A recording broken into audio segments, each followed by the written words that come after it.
Soft കോട്ട ഫാബ്രിക്കിൽ floral print വരുന്ന സൽവാർ സെറ്റിൻ്റെ കളക്ഷനാണ് ഈ വീഡിയോയിൽ നമ്മൾ ഇൻക്ലൂഡ് ചെയ്തേക്കുന്നത്. റേറ്റ് വന്നത് 1870 ആണ്. ഇങ്ങനെയാണ് ഇതിൻ്റെ പാറ്റേൺ വന്നേക്കുന്നത്. ടോപ്പ് ഫുള്ളായിട്ട് നല്ല കോട്ട ഫാബ്രിക്കാണ്, നല്ല സോഫ്റ്റ് ആയിട്ടുള്ള കോട്ട ഫാബ്രിക്. എന്നിട്ട് നമുക്ക് നെക്ക് ലൈൻ വരുമ്പോഴത്തേക്ക് അതിലൊരു ഹാൻഡ് വർക്ക് ചെയ്തിട്ട് ഹൈലൈറ്റ് ചെയ്തേക്കാണ്. രണ്ട് സൈഡിൽ ക്രോഷ്യോ വർക്ക് വരുന്നുണ്ട്. ചെറിയ പേൾസ് ഒക്കെ കൊടുത്തിട്ടാണ് ഒന്ന് ഹൈലൈറ്റ് ചെയ്തേക്കുന്നത്. ബാക്ക് സൈഡും സെയിം പ്രിന്റ് തന്നെയായിരിക്കും. നല്ലൊരു ലൈറ്റ് ലാവൻഡർ ടോണിലാണ് ഈ സെറ്റ് നമുക്ക് വന്നേക്കുന്നത്. അതുപോലെ തന്നെ ഇതിൻ്റെ ദുപ്പട്ട നമുക്ക് വരുമ്പോഴത്തേക്ക് സെയിം നമുക്ക് ഈ കോട്ട ഫാബ്രിക്കിൽ തന്നെയാണ് ദുപ്പട്ട വരുന്നത്. അതിൽ ഫുൾ ഇങ്ങനെ പ്രിൻ്റ് ആയിട്ടായിരിക്കും വരുന്നത്. നല്ല വലിയ പ്രിൻ്റാണ് വരുന്നത്. ബോട്ടം വരുമ്പം സാൻഡൂൺ സിൽക്കിൻ്റെ പ്ലെയിൻ ബോട്ടമാണ് ഇതിൻ്റെ കൂടെ പെയർ ചെയ്തേക്കുന്നത്.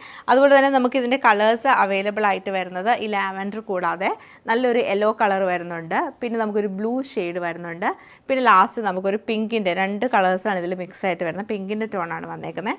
അപ്പോൾ ഇതൊക്കെ നമുക്കൊന്ന് ഡീറ്റെയിൽ ആയിട്ട് കണ്ടുനോക്കാം. ഈ പാറ്റേൺ നമുക്ക് നല്ലൊരു ഹാൻഡ് വർക്ക് ഒക്കെ ചെയ്ത് മസ്റ്റേർഡ് യെല്ലോ കളറിലാണ് വന്നേക്കുന്നത്. ദുപ്പട്ട ഫുൾ വ്യൂ വരുമ്പോൾ നമുക്ക് ഇങ്ങനെയാണ്. ഫുള്ളായിട്ടും അതിൽ വലിയ വലിയ പ്രിൻ്റ് ആണ് കൊടുത്തേക്കുന്നത്. ബോട്ടം സെയിം സാൻഡൂൺ സിൽക്കിൻ്റെ ബോട്ടമാണ് പെയർ ചെയ്തേക്കുന്നത്. ലൈറ്റ് ബ്ലൂ ടോണിലാണ് സെയിം പാറ്റേൺ നമുക്ക് ഈ സെറ്റ് വരുന്നത്. സെയിം ഡിസൈൻ നല്ലൊരു പിങ്ക് ടോണിലാണ് ഈ സെറ്റ് വന്നേക്കുന്നത്.